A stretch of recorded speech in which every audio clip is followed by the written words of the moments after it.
Question एक बार निकाल लीजिए आप लोग। मैंने क्वेश्चन नंबर 8 तक होमवर्क दिया था, ठीक है। उसमें जिसको जो जो डाउट हुआ होगा वो एक बार हम डिस्कस करेंगे, मगर वो डिस्कशन से पहले एक फ्रेश सम्स करेंगे, ठीक है। 8 नंबर तक हम करवाए थे लास्ट, मतलब 2-3 सम्स के बाद होमवर्क दिए थे क्वेश्चन नंबर 8 तक। 10 नंबर सम्स देखिएगा एक बार, और इसमें एक नई चीज भी मिलेगी। सिर्फ क्वेश्चन निकालो और पहले पूरी डिस्कशन ध्यान से सुनो, समझो, उसके बाद फिर आप लोग इसको लिखिएगा या कीजिएगा, समझे। अभी लिखने की जरूरत नहीं है, नहीं तो कंफ्यूजन आपके मन में पैदा हो जाएगा। क्वेश्चन नंबर 10 मिला सभी को?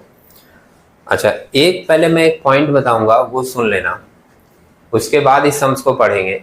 जैसे पहले से अगर पता होता है ना क्या होने वाला है, तो चीजें थोड़ी और क्लियर होती जाती हैं। हम लोग जो लास्ट क्लास सम्स किए थे, उस सम्स में जो भी सम्स किए थे या जो भी मैंने होमवर्क दिया था, उसमें आप लोग देखे होंगे कि रेट ऑफ ग्रॉस प्रॉफिट दिया हुआ रहता था, चाहे 20% बोले या 25% बोले, या ज्यादातर सम्स में 33 एंड 1/3% रहता है, समझ रहे हैं। जितने भी सम्स थे अभी तक, उसमें रेट ऑफ ग्रॉस प्रॉफिट दिया हुआ रहता था, ठीक। तुम्हारा सम्स इजीली बन जाता था, क्योंकि हमको ये चैप्टर करने के लिए, ट्रेडिंग अकाउंट बनाने के लिए रेट ऑफ जीपी चाहिए, दिया रहता था तो काम इजी हो जाता था। अभी जो सम्स करने जा रहे हैं उसमें आपके पास रेट ऑफ जीपी दिया हुआ नहीं होगा, समझे। तो सिंपल सा थॉट है कि अगर कोई इंफॉर्मेशन हमको सम्स करने के लिए चाहिए और वो सम्स में डेटा दिया हुआ नहीं है, तो पहला थॉट होगा कि उस डेटा को फाइंड आउट किया जाएगा। मतलब रेट ऑफ जीपी एक इंपॉर्टेंट एलिमेंट है, अगर वो नहीं है सम्स में, तो हम लोग पहले rate of GP find out करेंगे। और वो फाइंड आउट करने का सिंपल तरीका है, एक लास्ट ईयर का ट्रेडिंग अकाउंट बनाया जाएगा, और लास्ट ईयर का ट्रेडिंग अकाउंट बनाने के बाद हमको वो रेट ऑफ जीपी मिल जाएगा। अब ये जो बात मैंने अभी कही है आपको एक सिंपल सी लाइन में, इसको अभी हम लोग इस सम्स में कैलकुलेट करके देखेंगे। तो अगर मान लीजिए मेरी बात आपको पूरी तरह से समझ नहीं आ रही है लाइन, तो जब कैलकुलेशन आप देखोगे, प्रोसेसिंग में ध्यान दोगे, तो आपको चीजें इजी और क्लियर होती हुई दिखाई देंगी। बात समझे। सम्स को पहले पढ़ के समझ लेते हैं कि इसमें क्या क्या इंफॉर्मेशन दिया हुआ है, ठीक। क्वेश्चन नंबर 10 मिला। The godown of Bhararia brothers caught fire on 15 June 2013, 15 जून को आग लगा है। Record save from the fire shows the following particulars. देखा क्या क्या इंफॉर्मेशन सेव किया गया है, वो एक बार देख लेते हैं। नीचे एक बार इंफॉर्मेशन पढ़ो Priyanka. Stock at cost on 1st January 2012 60,000. Stock at cost on 31st December 2012 84,000. Purchase less return during 2012 5,68,800. Sale less return during 2012 7,20,000. Purchase from 1 January 2013 to 15th June 2013 1,80,500. Sale from 1st January 2013 to 15th June 2013 2,46,000. Hold करना एक बार। एक चीज notice की होगी, जो लोग last class थे, एक दो लोग लास्ट क्लास एब्सेंट भी थे, तो आप लोग ध्यान से सुनिए, आपको चीज समझ में थोड़ी बहुत आएगी। जो लोग लास्ट क्लास थे, वो लोग जब सम्स बना रहे थे, तो उस सम्स में हमारे पास एक परचेज दिया रहता था, एक सेल दिया रहता था, समझे। ट्रेडिंग अकाउंट बनेगा, परचेज डेबिट में आ जाएगा, सेल्स क्रेडिट में आ जाएगा। अभी वाले सम्स में नोटिस करो, जो उसने पढ़ा, 2-2 परचेज दिया, 2-2 सेल्स दिया है, दिखाई दे रहा है। और आप डेट पे ध्यान दो, डेट पे ध्यान दोगे ना, तो दिखेगा कि आपका एक परचेज सेल पिछले साल का है, 2012 का, और एक परचेज सेल इस साल का है, 2013 का, जिस साल फायर ब्रोक आउट हुआ है, समझ रहे हैं। तो जब भी आपको पिछले साल का डेटा देना शुरू करे, आपको समझ जाना है कि हमको लास्ट ईयर का भी एक ट्रेडिंग अकाउंट बनाना पड़ेगा। और लास्ट ईयर का ट्रेडिंग अकाउंट क्यों बनाना पड़ेगा? For the purpose of determination of rate of gross profit, rate of GP के लिए लास्ट ईयर का हमको डेटा चाहिए, ठीक है। ओके, यहां तक तो 4 इंफॉर्मेशन मिला। और एक स्टॉक का भी था। उसके बाद नेक्स्ट पेज में आ जाना, तो कुछ इंफॉर्मेशन इधर भी है, पढ़िए। Sales of 2012 include goods drawn by the owner rupees 10,000 at selling price. Okay, इस लाइन का मीनिंग बता दें आपको, बहुत लोग समझ गए होंगे। ओनर जो है गुड्स विथड्रॉ किया है, लेकिन सेलिंग प्राइस पे किया है, और सेलिंग प्राइस पे किया है तो वो जो अमाउंट है 10,000 वो सेल में ऑलरेडी इंक्लूड है, ऐसा बोला है। देख लीजिए लाइन को फिर से, sale of 2012 include goods drawn by the owner at 10,000 at selling price. समझे? अच्छा, जिसको फाइनल अकाउंट की एडजस्टमेंट बहुत अच्छे से आती होगी उनके लिए ये लाइन क्लियर होगा, जिनका क्लियर नहीं है उनको मैं बता दूं। ओनर जब भी गुड्स विथड्रॉ करता है सेलिंग प्राइस पे, तो उसकी एडजस्टमेंट फाइनल अकाउंट में होती है कि वो सेल से ऐड होगा और कैपिटल से लेस होगा। सुने? तो कैपिटल तो बैलेंस शीट का पार्ट है, वहां तो हमको जाना नहीं है। मेरा एरिया तो ट्रेडिंग अकाउंट वाला है। ट्रेडिंग अकाउंट में क्या होता है? सेल से ऐड होता है। और लाइन देखिए फिर से, वो क्या बोल रहा है कि सेल में ऑलरेडी इंक्लूड है, मतलब हमको ऐड करने की भी जरूरत नहीं है। ये लाइन सिर्फ दिया है किस लिए पता है? डाउट क्रिएट करने के लिए। इसका कोई भी एडजस्टमेंट इंश्योरेंस क्लेम के अंदर नहीं होगा। सुने? और एक बात और बता दें, ये सम्स पढ़ के भी हमको लग रहा है, पहले भी कई बार करवाया है सम्स हमने, ये भी आपका बीकॉम ऑनर्स में आया हुआ क्वेश्चन है। यहाँ पर मेंशन नहीं किया है कहीं भी, लेकिन ये क्वेश्चन आया हुआ है। अब किस ईयर में आया है ये एग्जैक्टली हमको याद नहीं है, कभी ध्यान में आ जाएगा तो आपको बता देंगे। ठीक है? तो सेलिंग प्राइस पे विथड्रॉ किया है कितने का?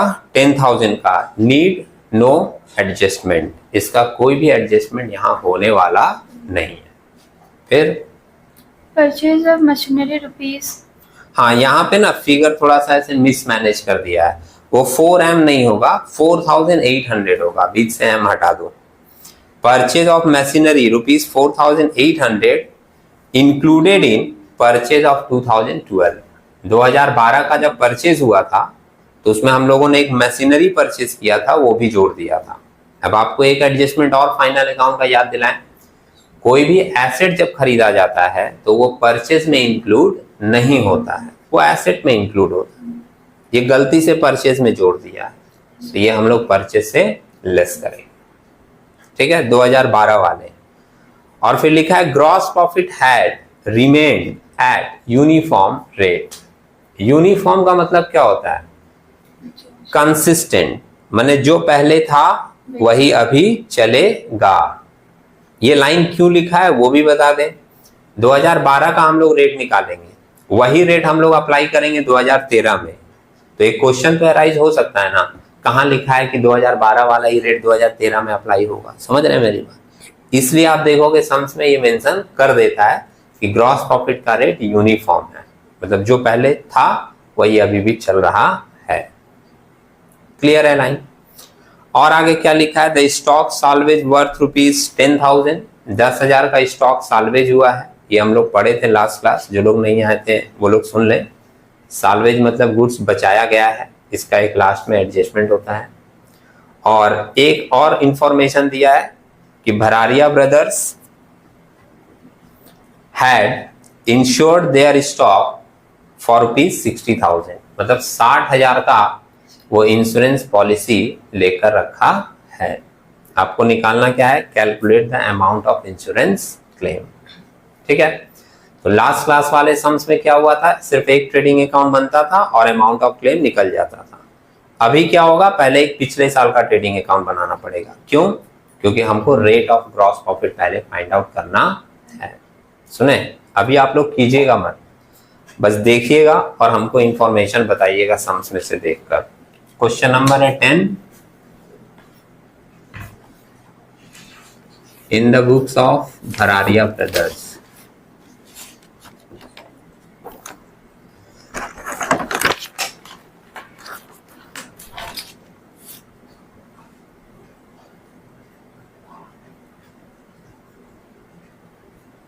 Trading account.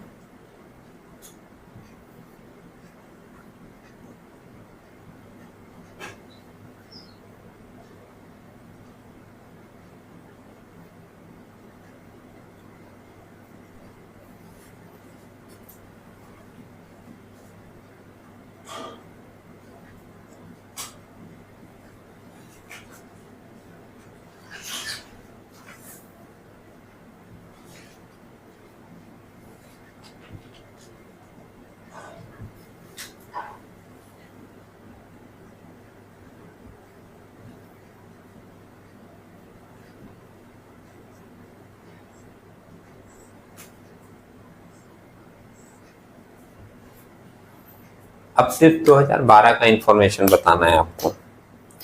क्या क्या इंफॉर्मेशन दिया है सम्स में बोलो। ओपनिंग स्टॉक दिया है ना, कितने का? 60,000। 60,000। लास्ट ईयर का परचेज दिया है,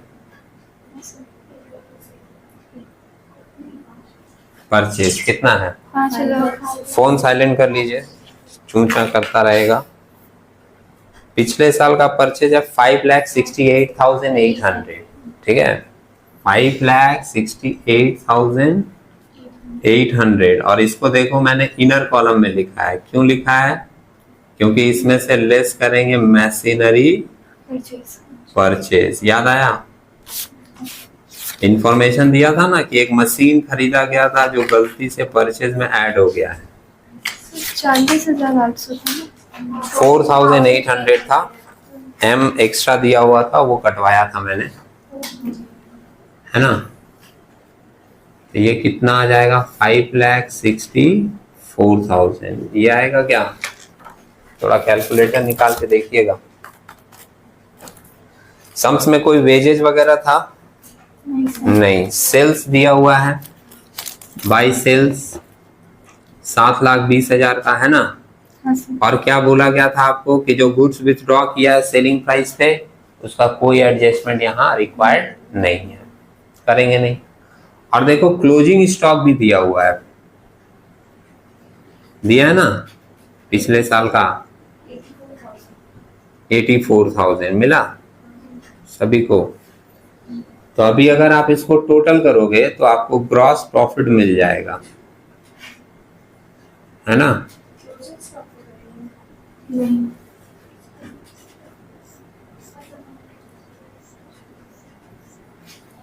क्लोजिंग स्टॉक तो दिया है सम्स में, तो हम पुट किए क्लोजिंग स्टॉक को, अब इधर ऐड करेंगे और ये माइनस करेंगे।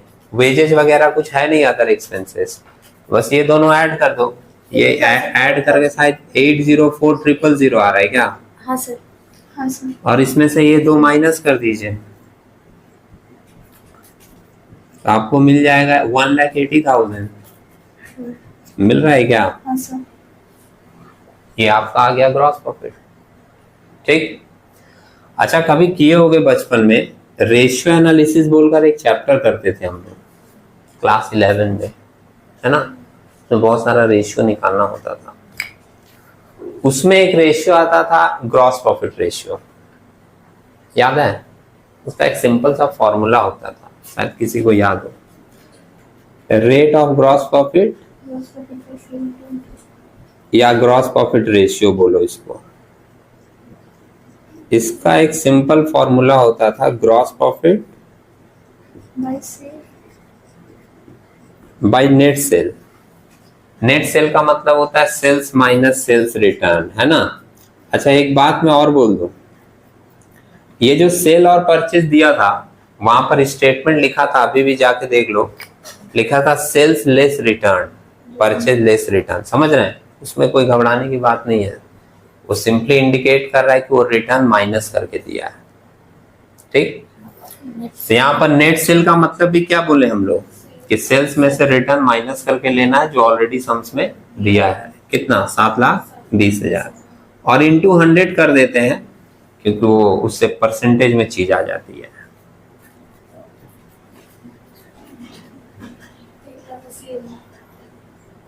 ग्रॉस प्रॉफिट 1,80,000 जो हम लोगों ने यहाँ निकाला, बाय नेट सेल यहाँ है 7,20,000 का, और इंटू कर देंगे 100, तो 18 चौक 72, 25% आएगा शायद, है ना। 18 चौक 72 और 4 को 100 से काटेंगे तो 25 आएगा, 25% आया। ओके, ये फाइंड आउट करने के लिए ही लास्ट ईयर का ट्रेडिंग अकाउंट बनाया जाएगा, ये समझ लेना।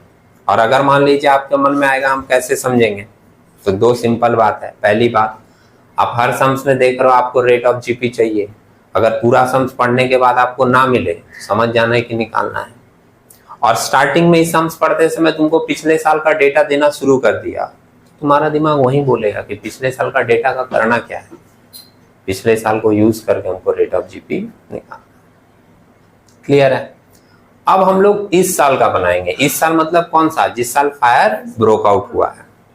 और इस साल का अकाउंट बनाकर हम लोग फाइंड आउट करेंगे कि रियल में हम लोगों के कितने स्टॉक का लॉस हुआ है।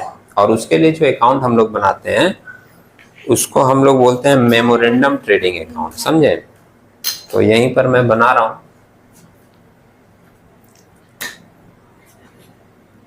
इधर बनाता हूं मेमोरेंडम ट्रेडिंग अकाउंट। भाई इसको मेमोरेंडम क्यों बोलते हैं? शॉर्ट पीरियड के लिए होता है, क्योंकि ये कंप्लीट पीरियड का नहीं है। ठीक है, ये हम लोग बनाते हैं सिर्फ फॉर द पीरियड फ्रॉम, आराम से रिलैक्स रहिए, सुनिए हमारी बात। फॉर द पीरियड फ्रॉम शुरू वाले डेट से, जैसे 1 जनवरी 2013 इस साल का डेट, लास्ट ईयर का ईयर एंडिंग 31 दिसंबर ही था ना। हाँ, 1 जनवरी 2013 से जिस दिन फायर ब्रोकआउट हुआ, फायर ब्रोकआउट का डेट दिया था शायद 15 जून 2013। समझ रहे हैं? DRCR लिख दे रहे हैं, पार्टिकुलर अमाउंट छोड़ दे रहे हैं। आप जानते हो फॉर्मेट इसी तरीके की रहेगी। समझ रहे हैं? अब सिंपल सा सोचो, इस साल का क्या क्या इंफॉर्मेशन है तुम्हारे पास? ओपनिंग स्टॉक, पिछले साल का जो क्लोजिंग स्टॉक है वो इस साल का ओपनिंग स्टॉक हो जाएगा। हम लोग यहां पर लिख दें 2 ओपनिंग स्टॉक। फॉर्मेट आप लोग करके कीजिएगा, हाँ थोड़ा बढ़िया लगेगा।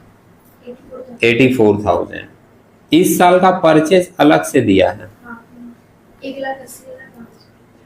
2 परचेज। अच्छा, इस साल के परचेज में कोई एडजस्टमेंट नहीं था ना, तो 1,80,500 दिया है क्या? इस साल का सेल्स अलग से दिया है 246,000 है ना। और कोई अदर एक्सपेंसेस नहीं है, मतलब वेजेज वगैरह ये सब, तो तुम यहाँ डायरेक्ट ग्रॉस प्रॉफिट लिख सकते हो। अब जरा एक लाइन देख लीजिएगा, जो लोग लास्ट डे नहीं आए थे, सेल आपको पता है और रेट आप यहाँ निकाल चुके हो, तो 2,46,000 का 25% हम लोग लेंगे, कितना आ जाएगा? 61,500। 61,500 दिख रहा है, ये आपको मिल गया ग्रॉस प्रॉफिट। अब जरा लास्ट लाइन देखिएगा, जो लोग लास्ट डे नहीं आए थे वो भी समझ जाएंगे। अगर तुमको डेबिट का सारा इंफॉर्मेशन पता है तो सिंपली इसको जोड़ दो और इसको माइनस कर दो, आपको क्या मिल जाएगा? Closing stock.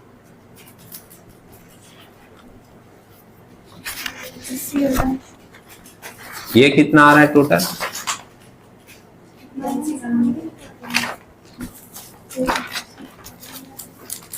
ये ऐड करके कितना आया?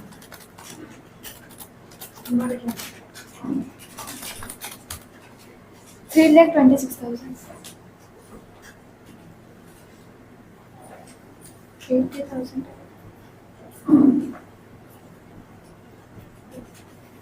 इसमें 246 माइनस करेंगे 80,000 बैलेंस बच रहा है। और ये हम लोगों का जो बैलेंस बच रहा है वो हम लोगों का निकला है क्लोजिंग स्टॉक।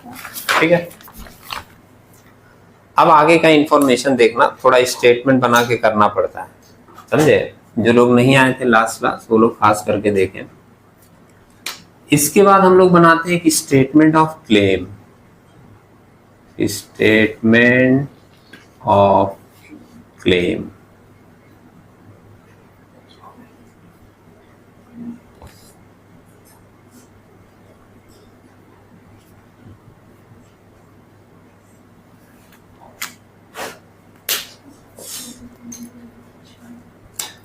इसमें लिखते हैं stock at the date of fire. जिस दिन आग लगा उस दिन हमारे पास कितने का स्टॉक था? 15 जून को आग लगा, दिख रहा है, और 15 जून का क्लोजिंग स्टॉक कितना निकला है हम लोगों का? 80,000। तो हम लोग ये बोलेंगे कि जिस दिन फायर ब्रोकआउट हुआ उस दिन हमारे पास कितने का स्टॉक था? 80,000 का। और ये अकाउंट मेनली यही निकालने के लिए बनाया जाता है, समझे। जिस दिन फायर ब्रोकआउट हुआ उस दिन हमारे गोडाउन में कितने का स्टॉक पड़ा हुआ था? 80,000 का। इसमें से हमने कुछ बचा लिया जिसको बोलते हैं साल्वेज वैल्यू, दिया था सम्स में 10,000 का हम लोगों ने बचा लिया। तो इसका मतलब कि 70,000 का स्टॉक हमारा लॉस हो गया, लॉस बाय फायर ब्रोकआउट हुआ गोडाउन में। उस समय हमारे पास कितने का स्टॉक था? 80,000 का, क्योंकि 15 जून का स्टॉक यही निकला है। उसमें से 10,000 का हमने बचा लिया, तो हमारा एक्चुअल लॉस कितने का हुआ? 70,000 का। लेकिन सम्स में देखो पॉलिसी वैल्यू एक दिया था लास्ट में, पॉलिसी वैल्यू थी 60,000 की, समझे। तुम्हारा stock at the date of fire है 80,000 और पॉलिसी वैल्यू दिया हुआ है 60,000 का, है ना। तो ये केस किसका होता है? अंडर इंश्योरेंस का।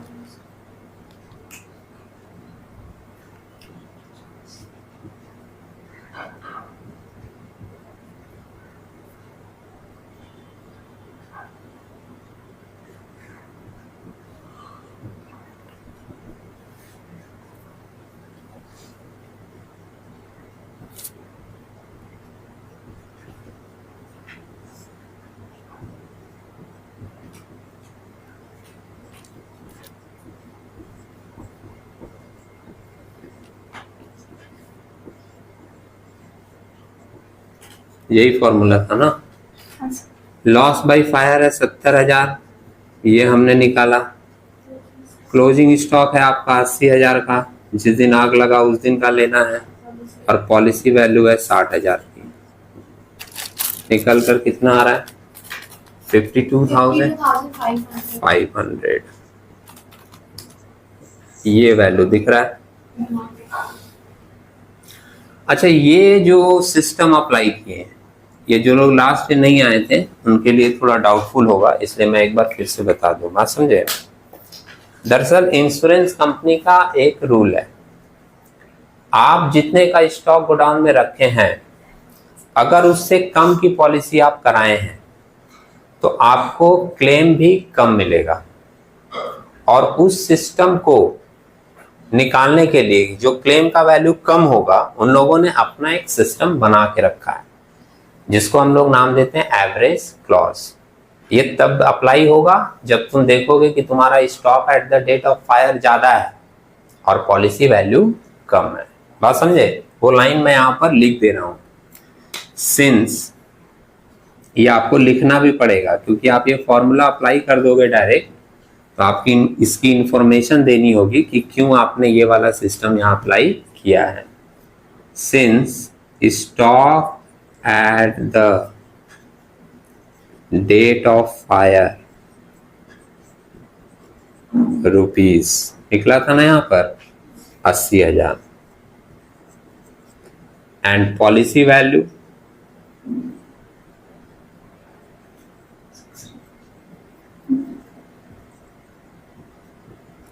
60,000। सो इस केस को हम लोग बोलते हैं कि ये अंडर इंश्योरेंस का केस है। सुने, so there is under insurance.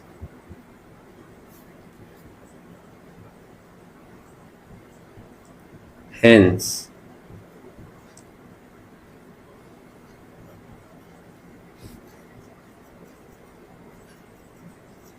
average clause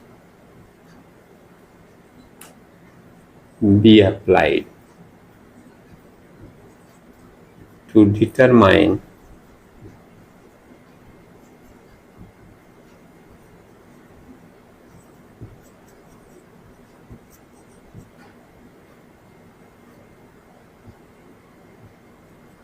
अब आपका सम्स पूरा कंप्लीट हुआ। बात समझे। जैसे तुम कुछ अधूरा छोड़ दोगे, तुम्हारे नंबर काट लिए जाएंगे।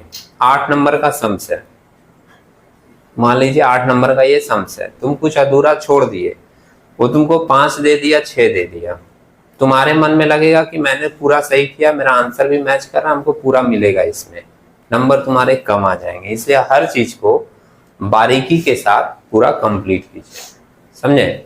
जैसे हमने ये सिस्टम जो अप्लाई किया वो क्यों किया, उसके बारे में पूरा स्टेटमेंट आप लिखोगे कि since stock at the date of fire is ₹80,000 and the policy value is for ₹60,000, hence there is under insurance, so average clause be applied to determine the amount of claim. Clear है। अब अगर पूरा picture clear हो तो आप लोग इसको note कर लीजिए, ठीक है।